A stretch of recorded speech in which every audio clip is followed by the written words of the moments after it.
मेरे सभी दोस्तों को आज मैं आपके सामने एक विषय प्रस्तुत करने जा रहा हूं जिसका नाम क्रिया और क्रिया विशेषण है। तो क्रिया क्या होती है? किसी भी कार्य का होना क्रिया कहलाता है। यहाँ पे मैंने कुछ उदाहरण दिए क्रिया के, इन्हें पढ़ के हम क्रिया को आसानी से समझ सकते हैं।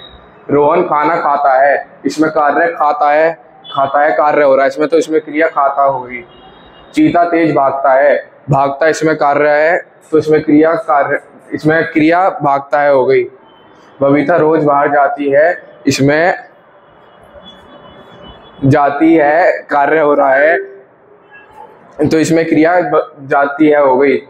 गुनगुन को नाचना पसंद है, इसमें कार्य नाचना है तो क्रिया नाचना हो गई।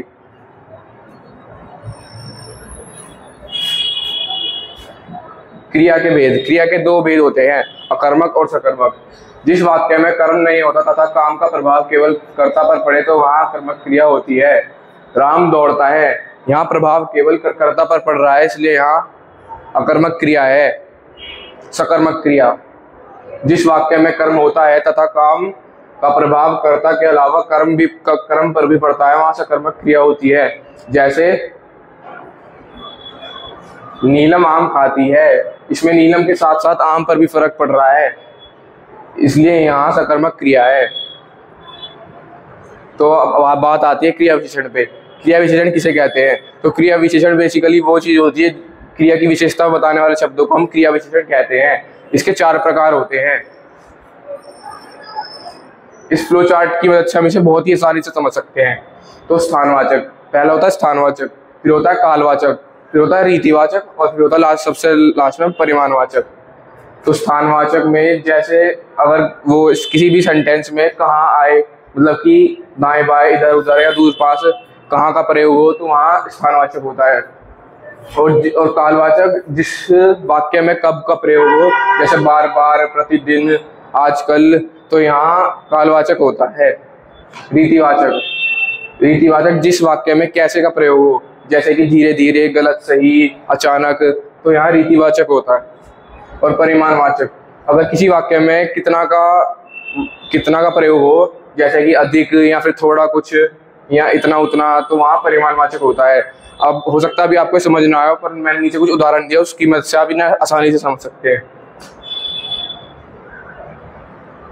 राहुल बहुत पढ़ता है, इसमें आ रहा है कितना, राहुल कितना पढ़ता है, राहुल बहुत पढ़ता है, तो यहाँ पे हो जाएगा परिमाणवाचक।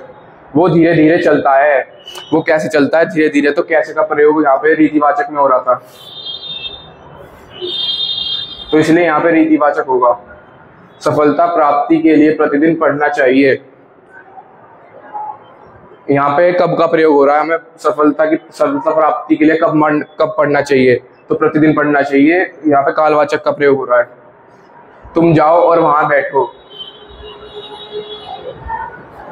यहाँ कहाँ का प्रयोग हो रहा है कि तुम जाओ वहां बैठो, यहाँ कहाँ का प्रयोग हो रहा है, तो यहाँ पे स्थानवाचक होना चाहिए। ऐसे मैंने बहुत सारे उदाहरण दे रखे हैं, आप इन्हें पढ़ सकते हैं। भूपेंद्र रोज मंदिर जाता है, यहाँ कहाँ का प्रयोग हो रहा है, इसलिए यहाँ कालवाचक है।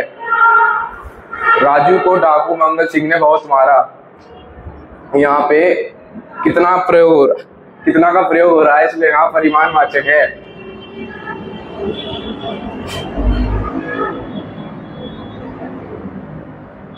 धन्यवाद।